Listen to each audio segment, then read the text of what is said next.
se considera el marco conceptual para la obtención del PIB. ¿Por qué? El PIB lo que habla es la sumatoria de la transformación, producción, como ustedes quieran llamarle, elaboración de bienes y servicios en un producto final. Eso es lo que se entiende como PIB. De ahí que el PIB, o para que se considere la transformación, producción de estos bienes y servicios en productos finales, tiene que cumplir dos características. La primera, que sean elaborados, producidos en el territorio ecuatoriano, y la otra, que sean destinados para un consumo final.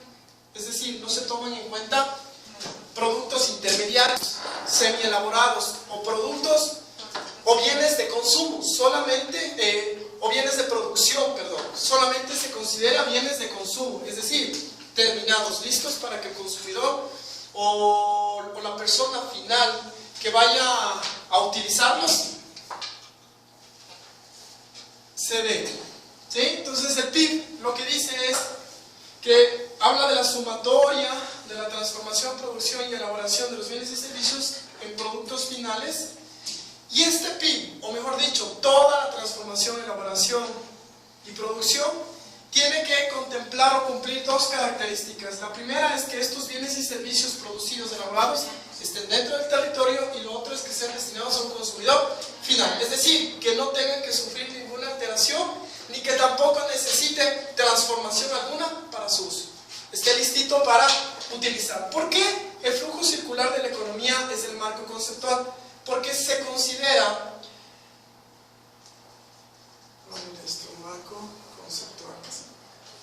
¿Qué es flujo circular de la economía? ¿Qué es un marco conceptual? ¿Han escuchado qué es un marco conceptual? ¿Qué es un marco conceptual?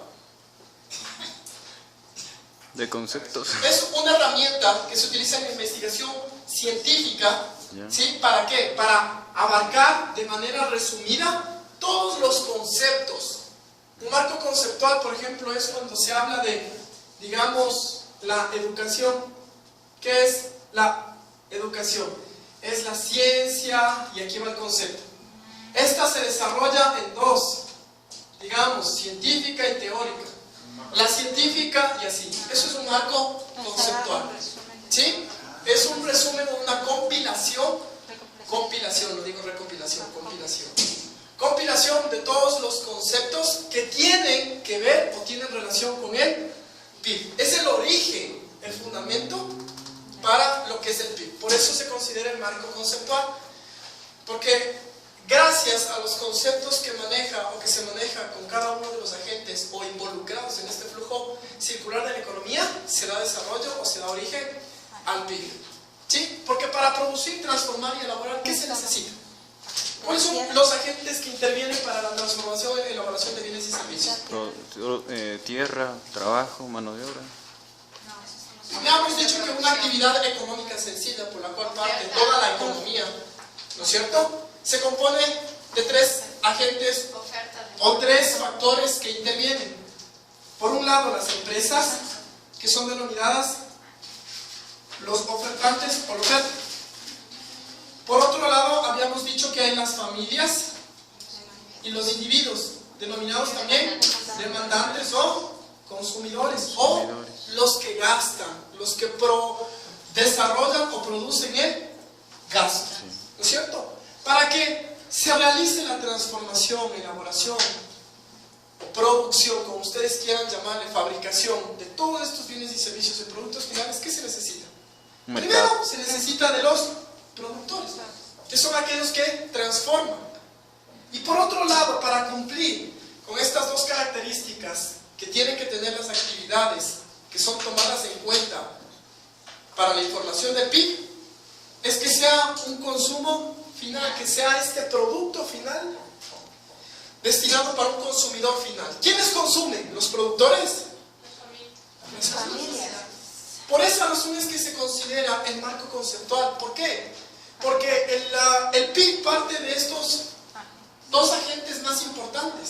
Porque quienes son los que transforman son la oferta, y quienes son los que consumen o los que califican a un producto como final son los consumidores. Entonces, por eso es que se considera al flujo circular de la economía como el marco conceptual que da origen al PIB.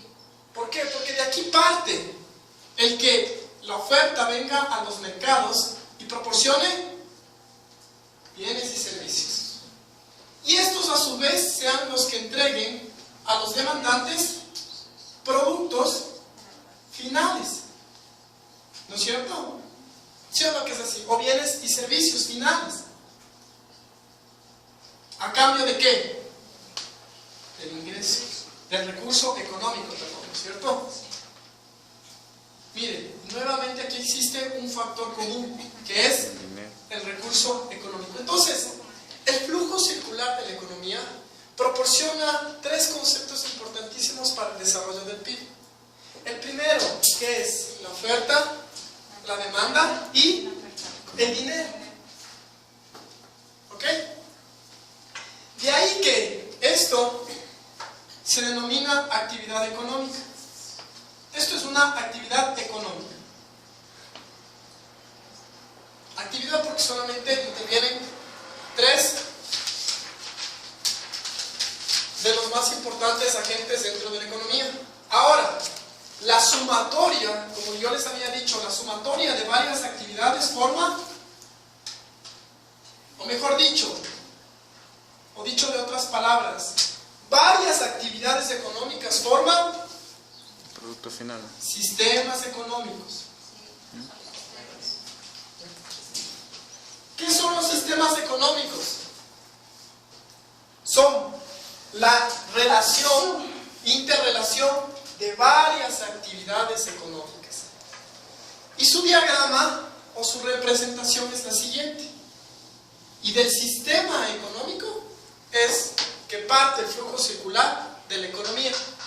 Un sistema económico se comprende, por obvias razones, por los agentes más importantes con los que se desarrolla todo mercado y toda economía: oferta y demanda, porque son aquellos agentes que generan riqueza. Si yo tengo una tiendita, yo voy a necesitar de su consumo, ¿para qué? Primero, para generar riqueza, para poder vivir, para obtener mis ganancias. Y segundo, con su gasto, con su consumo, yo voy a poder pagar a mis proveedores, quien a su vez pagan a sus trabajadores, pagan impuestos, ellos también tienen que adquirir materia prima, ¿no es cierto? Y la cadena va hacia atrás, ¿sí? Uno de sus compañeros decía que uno de los usos o las características importantes del flujo circular era que genera ingreso, que desarrolla riqueza. ¿Por qué es así? Miren, a ustedes les pagan gracias a ¿qué? Ustedes perciben sus sueldos, sus salarios gracias a ¿qué? A los compradores que compran lo que su empresa o su fábrica produce o vende, ¿no es cierto? Y gracias a eso no solamente les paga a ustedes, sino que puede pagar impuestos, puede pagar el agua, puede pagar la luz, ¿no es cierto? Y cada una de esas materias primas, detrás de cada una de esas materias primas existen trabajadores, existen otros factores que también dependen de eso, ¿no es cierto que es así? ¿Sí? Y a su vez, cuando estos consumidores, ¿no es cierto?, van y compran lo que sus empresas producen, fabrican, ellos, ¿por qué consumen? ¿Por qué compran? Porque tienen dinero. ¿Y el dinero de dónde viene? Del trabajo, de los sueldos y salarios. ¿Sí ven cómo se cierra ese círculo? Llega un punto en que el ingreso depende del gasto. Mejor dicho, el gasto depende del ingreso. Porque ustedes no van a gastar lo que no tienen. Aunque sí somos así, ¿no es cierto? Pero de hecho se necesita tener el recurso, tener un ingreso para poder gastar. Los dos son factores o recursos dentro de la economía que engranan. Usted no puede hablar de gasto si no tiene ingreso. Entonces los consumidores, los mismos que consumen, son los mismos que generan o proveen el ingreso para las empresas. Porque gracias a la transformación, producción y elaboración es lo que transforma los bienes y servicios en productos finales, para que después del tiempo esos se puedan vender, puedan pagar sueldos, tengan ingresos, generen el gasto. Y ustedes cuando compran, ¿qué es lo que tienen que hacer las empresas? Cuando ustedes van y se terminan todo el pan que hay en una panadería, ¿qué es lo que tiene que hacer la panadería? Hacer la reposición. Para hacer la reposición, ¿qué tiene que hacer? ir a su planta, decirle al panadero, al pastelero, comprar materia prima, y nuevamente arranca, ¿no es cierto?, el generador de la riqueza. ¿Sí? Y gracias a eso, los pasteleros panaderos tienen dinero y consumen otra cosa. Gracias a ese consumo se les paga, hacen la reposición y así va la cadena, hacia atrás. Miren, un ejemplo de esto es la Unión Europea. La Unión Europea, en sus tiempos de desarrollo como organismo internacional, fue uno de los organismos bien inteligentes al conformar un bloque, fuerza o frente económico. ¿En qué consistía esta estrategia económica? El que al trabajar entre ellos, solamente entre los países miembros, iban a generar una riqueza mucho más acelerada que el resto de países. Iban a generar riqueza de tal manera que sea indispensable para el resto de países que están fuera de este bloque, de este organismo, trabajar con ellos. Y es lo que sucedió. Al conformar la Unión Europea por varios países europeos, ellos fueron inteligentes porque desarrollaron una necesidad de trabajo con el resto que no pertenecía a la Unión Europea. Y fue así que entre su economía, por ejemplo, cuando ellos querían construir carreteras, cuando ellos querían construir hospitales, cuando ellos querían construir restaurantes, ellos no podían trabajar con otros países que no sean miembros o que no pertenezcan a este organismo, es decir, solamente trabajaban entre ellos. ¿Y qué beneficio obtuvieron? ¿Cuál fue la ventaja de trabajar entre ellos? En que el flujo circular de la economía se mantenía ahí. Compraban, vendían, pagaban. Tenían dinero, volvían a comprar, hacían ya la reposición, pagaban, consumían, ingresos y así. De tal manera que al obtener ellos mismos ya la riqueza y quedarse ahí, ellos empezaron a presentar indicadores económicos muy por encima de los que normalmente se mantenía a nivel mundial. Y es así que el resto, ¿sí?, por la necesidad y también por ver cómo crecían estos mercados, empezaron a golpear las puertas de la Unión Europea. La Unión Europea se aventajó de eso y dijo: si ustedes quieren trabajar con los países miembros, ustedes primero tienen que trabajar en nuestras condiciones. Es decir, no vamos a trabajar en otra moneda que no sea el euro. Y fue ahí en donde pudieron colocar al euro como hasta ahora una de las monedas que tiene un valor imperante dentro de la economía mundial, por sobre encima del dólar, que después de mucho tiempo le pudo destronar. ¿Sí? ¿Por qué? Porque no tenían de otra. Si querían beneficiarse de este crecimiento económico, el resto de países tenía que aceptar las condiciones de la Unión Europea. Eso como una ventaja. ¿Por qué? Porque la economía se quedaba ahí, no tenía que salir. Y eso es una de las desventajas que no considera el flujo circular, que no considera el trabajar con otros agentes, como su compañero decía, por ejemplo, otros países. ¿Sí? Solamente se considera el gobierno, oferta, demanda y mercados internos, pero no se considera el mercado de las divisas, no se considera otros países, no se considera otros factores externos, como por ejemplo los desastres ya naturales, que también son factores que afectan el flujo circular de la economía. Afectan porque cuando el fenómeno del Niño hace 2 años no vino, ¿sí?, la mayor parte de los agricultores y ganaderos estaban preocupados porque cada año ellos presentaban pérdidas, ¿sí?, porque se quedaban sin nada. Entonces ellos, en su afán y en su desesperación de no morir de hambre, se anticiparon al siguiente año.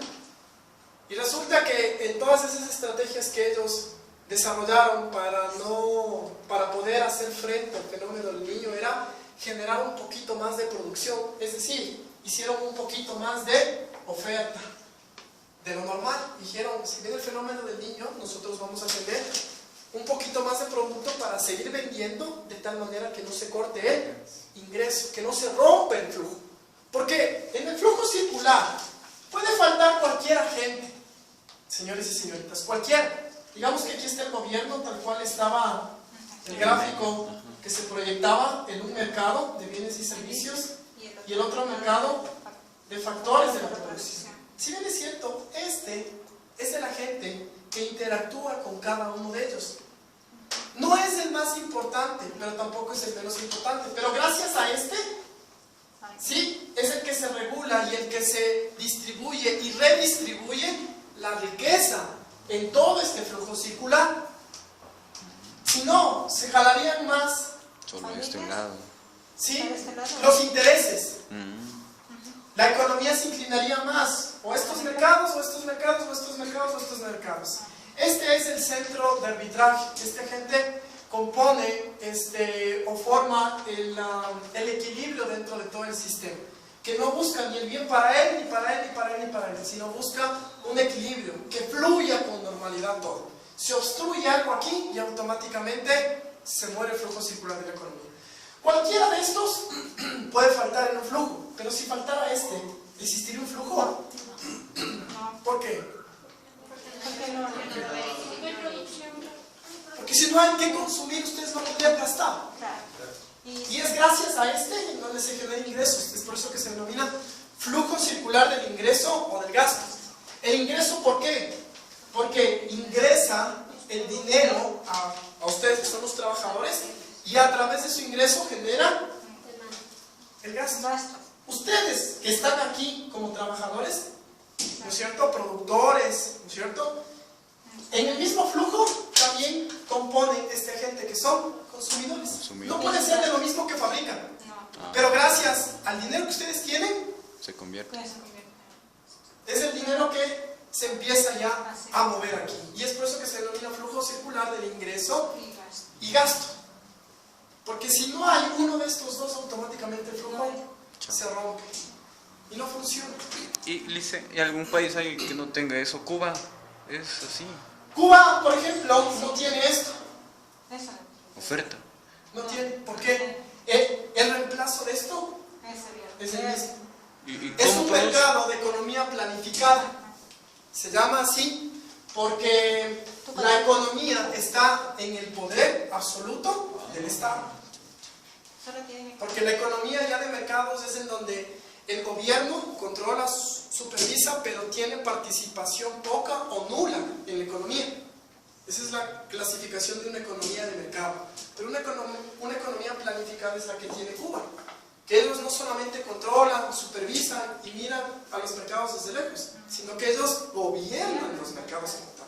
Es más, no existe este, y si no existe este, automáticamente este y este se anula. Porque recuerden que los mercados, la función principal de los mercados, ¿qué es? Ofertar el convenio, la El mitad. intercambio, ¿no es cierto? Y el intercambio solamente será cuando hay oferta y demanda. Cuando no existe uno de estos, automáticamente estos desaparecen. Porque esto es lo que... Aquí se da la compra y la venta. Entonces, ¿qué es lo único que hay en Cuba? Hay estos dos. Hay una nula participación bien chiquitita de esta, pero es tan esporádica, tan poca que no permite un desarrollo de los mercados de factores de la producción, porque no hay trabajo. Sí, como son tan poquitas, tan chiquitas. 10 millones de personas que existen en Cuba, tal vez a largo plazo. Miren qué es lo que está sucediendo hoy día con Cuba. Se dieron cuenta ya con el hermano del señor Castro, que se me fue el nombre, que Raúl. la economía que ellos ya manejan ya es obsoleta. Se están quedando, se están retrasando. Y este año, no sé si fue hace 3 o 4 meses, reaccionaron. Y después de un montón de años están sentándose a negociar con la Unión Europea, lo que estamos haciendo nosotros. El Ecuador está a 44 días de que se firmen los tratados que nos permitan trabajar con la Unión Europea, de tal manera que pueda suplir el ATPDA que se anuló con los Estados Unidos. ¿Saben qué es el ATPDA? Es... ¿Qué es rápido? ¿Qué hace? Vamos a ver si me acuerdo. ¿Se acuerdan que este ya se anuló con los Estados Unidos? Y que Recién, pero eso no fue revisioncito. Eso no fue revisioncito. No fue Eso es. ¿Sí? Era como que había hecho un contrato Ecuador con Estados Unidos para que no cobre impuestos en diferentes productos. Este acuerdo, sí, este acuerdo, a ver, se trataba de dos cosas. El primero, tener una ventaja comercial de nuestros productos en los Estados Unidos, a cambio de que todos estos países que estaban dentro del ATPDA, porque no solamente era Ecuador, se comprometan a luchar contra la droga. ¿Sí? En eso consistía ese acuerdo, en que nos ofrecían privilegios o preferencias, descuentos arancelarios para poder ingresar nuestros productos a los mercados norteamericanos a cambio de nuestro compromiso en luchar contra las actividades ilícitas, especialmente contra la droga. ¿Sí? Entonces, cuando prácticamente se cumplió, porque todo acuerdo tiene fecha de inicio y fecha de cese, ¿sí? No es que son acuerdos prolongados ni que no tienen fecha de finalización. Y cuando ya se terminó por muchas razones diplomáticas, intereses, porque ya se le dio asilo a este señor Assange, etc., todo esto se confabuló para que no se pueda renovar este acuerdo con los Estados Unidos. Y este acuerdo nos beneficiaba a nuestro país porque el 44% de todo lo que hacíamos se iba a los Estados Unidos. Este acuerdo solamente tenía como beneficiario a los Estados Unidos, es decir, era el acuerdo entre los Estados Unidos y países como Ecuador, Bolivia, Colombia, y no me acuerdo otros más. Países productores de coca, y etcétera, etcétera. ¿Sí? Entonces, la idea de este señor, ¿quién fue el que creó? Estoy confundido entre Bill Clinton o Jorge Bush. Uno de los Bill dos. Clinton fue, porque eso dicen, eso no es por eso que vinieron acá a Manta a hacer la base de Manta y estuvieron 10 años. Exacto. La base de Manta, ¿cuál era el objetivo de la base de Manta? Proporcionar inteligencia que nos permita luchar contra el narcotráfico, ¿no es cierto? Entonces, exactamente en eso se basaba esto. Se anuló esto y el Ecuador dijo: cojan sus tereques, señores norteamericanos, se anuló la base de Manta, se sacaron ministros de aquí, observadores de aquí, personas que trabajaban en inteligencia militar aquí, de los Estados Unidos, y se rompió absolutamente todo y perdimos ese 44% porque estamos enseñados a trabajar con el país que más ingresos nos proporcionaba, y a raíz de ese rompimiento es que pusimos los ojos en la Unión Europea como nuestra única y última alternativa. Y en 44 días aproximadamente se va a firmar este nuevo convenio que, bueno, si ustedes leen y se dan cuenta en lo que consiste y etcétera, etcétera, es lo que quiere hacer Cuba también, regresando a lo que estábamos. Cuba quiere tratar de desarrollar su economía a través de un comercio, porque ellos a lo que se oponían era eso, al comercio, porque el flujo circular de la economía, ¿qué genera? La riqueza, ¿no es cierto? Genera ingresos, dinero. Y una de las características de la economía socialista es que todos estén por iguales, que nadie tenga más ni nadie tenga menos. ¿Cómo se controla eso? Con el gobierno. Rompiendo el flujo circular de la economía, porque es el instrumento que genera riqueza. Rompen esto y automáticamente se equilibra todo. Todos son pobres o todos son ricos, porque no hay ingreso, porque se rompe el flujo circular del ingreso. ¿Y en este caso activaría mantener ese flujo o no? Para firmar el tratado. Sí, pero no activan internamente, sino activan por afuera, porque ya se dan cuenta que ellos no tienen economía, Para producir. no tienen liquidez, no tienen el flujo circular de la economía, o sea, no tienen dinero que permita desarrollar este agente, no pueden formar empresas porque no hay dinero. Entonces, ¿de dónde pueden sacar dinero? De afuera. ¿Y qué intercambio podrían hacer lo que es Cuba con la Unión Europea? ¿Qué ofrece Cuba? Bueno, no les sabría decir qué puntualmente ofrece, pero uno de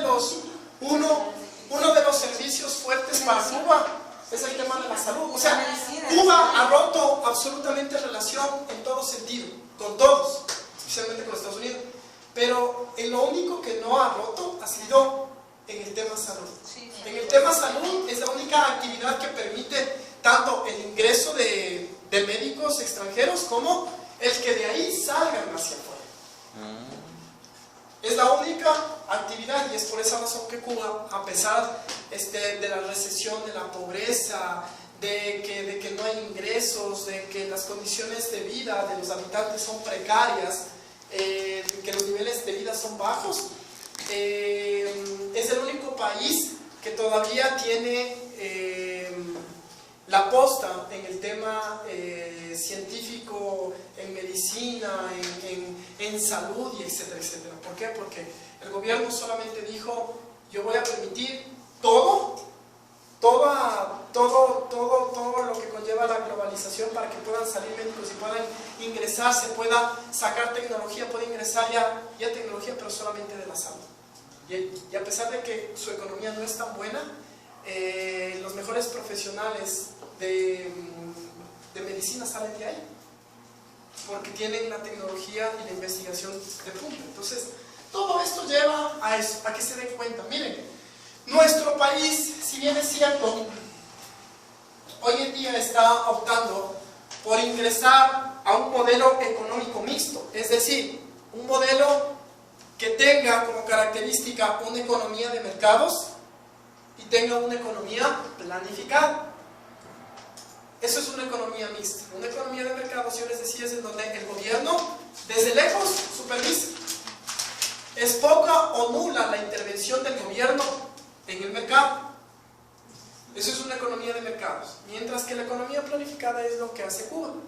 Es en donde tiene el control absoluto y el dominio de todos los factores de la producción, ingresos y egresos, el Estado y el gobierno. La economía que en la actualidad nuestro país vive se denomina una economía mixta, es decir, toma un poco de esta, lo mejor, obviamente, y lo une. Y es por eso que nosotros permanecemos en un sistema de globalización en donde permitimos que vengan otras empresas y también permitimos que salgan, pero ya ponemos restricciones. Y lo que hacemos es poner barreras aquí, en todo este flujo circular. Todo el cambio de la matriz productiva nos sirve para poner restricciones, barreras que permitan sostener, guardar o preservar el flujo circular de nuestra economía. Es decir, el desarrollo de nuestra economía interna. Al poner trabas para los impuestos extranjeros, lo que se fomenta, ¿qué es? El que siga en vida y siga creciendo este agente. Al crecer que les da ingresos a ustedes, automáticamente se desarrolla el de gasto, ¿sí o no? Porque ¿cuál es el principal objetivo de la matriz productiva? Que ustedes tengan trabajo. Sus carreras, lo que ustedes están siguiendo, administración de bancas, producción, marketing, finanzas, están en riesgo. ¿Saben que están en riesgo? Que están a punto ya de desaparecer. ¿Saben eso o no saben? Sí, especialmente aquí. Porque no hay ¿qué? ¿Ustedes qué necesitan para trabajar? No hay empresas. Pueden generar. Pero cuando ustedes quieren generar, forman pequeñas empresas. ¿No es cierto? Vamos a la realidad. Ustedes cuando salen ya al mercado, ustedes se enfrentan a grandes, a monstruos ya de empresas, que sin tener muchas opciones, estas les empiezan a absorber y les matan. Y es lo que sucedió en la Unión Europea.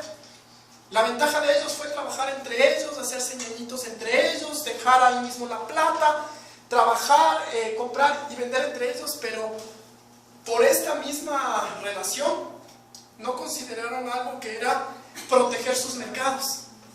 Y fue tanta ya la libertad entre ellos que se consideraron tan ñañitos que nunca se imaginaron que entre ellos iban a matarse e iban a comerse entre ellos. Y es lo que sucedió. Se acabaron las microempresas.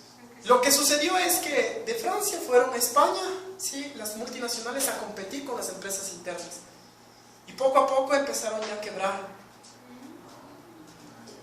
Las empresas de Alemania fueron a las empresas italianas, y así, inmigraban empresas. Porque una de las características de la Unión Europea es que tanto la mano de obra, la maquinaria y el trabajo puede irse de un país a otro. Es lo que nos sucede en Latinoamérica. Los colombianos para venir acá y trabajar necesitan un permiso. Los peruanos necesitan un permiso. La mayor parte de los países que estamos en la comunidad andina permiten el ingreso, pero para trabajar y ser legales necesitan un permiso. En la Unión Europea no. Un italiano se puede ir a España y puede trabajar sin ningún papel, sin ningún permiso, sin ninguna. Es uno de los beneficios que tiene este bloque o este organismo de integración, que no solamente permite intercambiar el comercio, sino también la mano de obra. Y entre ellos se comieron, se mataron. Se mataron porque no guardaron su economía y poco a poco entre ellos empezaron ya a competir, de tal manera que el único beneficiado fue él. La demanda. ¿Sí? ¿Sí o no? Porque mientras más competencia hay, Más demanda. hay mejor servicio, mejor precio y mayor calidad para el consumidor. Pero no se dieron cuenta que mientras más competencia hay, también hay menor ganancia, menor utilidad. Hay desempleo, ¿no es cierto? Porque cuando hay mayor competitividad y se reduce ya la utilidad y la ganancia, los dueños, ¿qué es lo que hacen? Acortar personal. ¿No es cierto que es así? Fuera. Y como resultado de que la gente no tuvo empleo, automáticamente se eliminó esto. Y es por eso que los bancos les embargaron los pisos, porque así se llaman allá, que se endeudaron los europeos, los pisos, los departamentos, las casas, porque ya no tenían ingresos para gastar, porque ya rompieron el flujo circular de la economía. Y es un muy buen ejemplo para explicar esto de aquí. ¿Alguna duda, inquietud? ¿No? Pues, ¿para qué sirve? Primero sirve como el marco conceptual y lo otro sirve para generar riqueza. Ahí en España es lo que existe esa tienda de ropas que se llama Zara. Esa es la única empresa multinacional de allá de Europa, la más grande del mundo.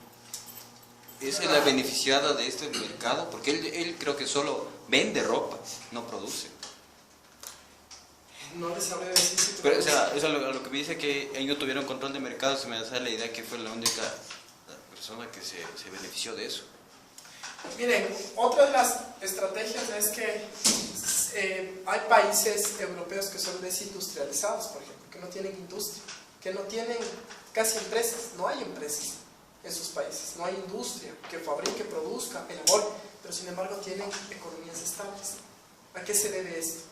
A que ellos cogen toda su maquinaria, todos sus científicos, toda su materia prima y migran a países subdesarrollados como por ejemplo China, Taiwán, Indonesia, Ecuador, Colombia, Perú, ¿no es cierto? Para beneficiarse de ¿qué? Primero de la mano de obra más barata y del cambio de convertibilidad de la moneda, porque no es lo mismo pagar el salario en euros a un español que pagarle en dólares o en pesos. ¿Me explico? Entonces esa es otra también, que si bien es cierto, estos países europeos puede ser, no estoy seguro, que produzcan o no produzcan toda la ropa Zara, pero ellos tienen sus fábricas en otros países. Y porque estén en otros países no dejan de ser riqueza de ellos. Claro. ¿Sí me explico? Es la plata de ellos mismos, pero porque en otra regresa, plata. la renta que genera esas empresas regresa Para acá. al país de origen. Claro. Hay muchas empresas que, por ejemplo, nos utilizan ya nosotros como mercados de tránsito. Producimos, hacemos un montón de cosas, pero aquí no se comercializa, sino que se regresan a los países de origen a vender. ¿Y qué es lo que genera riqueza? ¿Qué es lo que desarrolla la riqueza? Estos mercados. Porque por más de que haya producción, ¿no es cierto? Digamos, aquí se fabrica, se elabora, y no se vende aquí, no se comercializa, sino que se regresa a los países ya de origen, ese producto o ese servicio ya que hagamos, no se desarrolla en estos mercados. Y en estos mercados es en donde se acciona el gasto. Porque para gastar, ¿usted qué tiene que hacer? Comprar. Acercarse a un mercado. Para encontrar los productos que necesita, ¿no es cierto? Entonces todo eso interviene dentro del flujo circular de la economía. Ese es un problema. Y la economía de nuestro país está enfocada en eso, en que la economía se quede aquí. Es decir, que aquí mismo produzcamos, que aquí mismo paguemos los sueldos, que aquí mismo hagamos la materia prima, que aquí mismo consumamos, que aquí mismo tengamos los ingresos y gastemos. Que aquí se haga todo. Que sin necesidad de consumir desde afuera o comprar de adentro hacia afuera, la economía se quede aquí. Cuando nosotros compramos afuera, ¿saben qué es lo que pasa? El dinero sale y se rompe ese flujo circular de la economía. Ya no es circular. ¿Me explicó? Por eso es que en un tiempo las remesas eran un factor que inyectaba bastante circular a esto. ¿Por qué? Porque si bien es cierto, con las remesas de los migrantes, ¿sí? Cuando entraba. A ver, ¿cómo les explico? Si bien es cierto, con las remesas de los inmigrantes inyectaba dinero, pero inyectaba dinero ¿a quiénes? A los consumidores. A los consumidores, ¿para qué? Y como resultado del dinero, ellos podían producir otra vez. sin importar si había, no había, o no había en gran manera. Sí, si no había muchas empresas o si había muchas empresas. Pero al tener dinero, lo que se hacía era inyectar economía a este flujo circular y el consumo empezaba a crecer, ¿no es cierto? Pero ahí no había un factor que era el ingreso. El ingreso se dependía ¿de qué? De las remesas. Europa cayó en esta crisis y automáticamente se rompió lo que inyectaba, que eran las remesas, y nuevamente caímos en esto. Y es por eso que era necesario el cambio de la matriz productiva, porque toda la vida hemos necesitado este cambio de la matriz productiva, pero no se notaba mucho. ¿Saben por qué? Porque había liquidez, porque había dinero para gastar. Entonces era como que se tapaba la ausencia o la deficiencia de este agente. Se tapaba el que no había empresa, el que no había trabajo. ¿Por qué? Porque venía dinero de otro lado y sin embargo había para gastar, pero no había ingreso. Se rompió esto y se dieron cuenta, oh no hay empresas. Tenemos que generar empresas. ¿Cómo generamos? Obstruyendo los bienes que vienen desde afuera y generándolos aquí. Es decir, transformarlos en un mercado de consumo y ya no de producción nada más. Perdón. De producción. De producción y ya no de consumo. ¿Ok? ¿Clarito hasta ahí? Sí. Listo.